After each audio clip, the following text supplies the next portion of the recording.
In this video, we will review the options for restoring presets on the Genesis controller.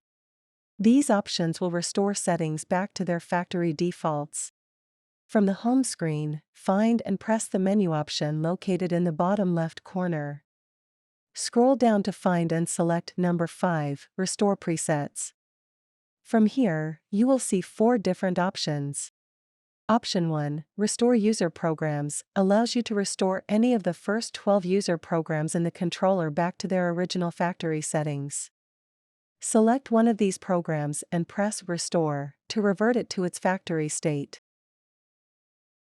Option 2, Reset TC Offsets, will allow you to restore the thermocouple temperature offsets to their factory default settings. Similarly, Option 3, Restore Cone Offsets, allows you to revert cone offsets back to their original settings. Option 4, Restore Glass, will restore the glass program's settings back to the factory defaults. If you would like to restore one of these settings to the factory defaults, simply select it and confirm to initiate the restoration process. Once confirmed, the controller will restore the selected preset or setting to its factory default values. This concludes our video.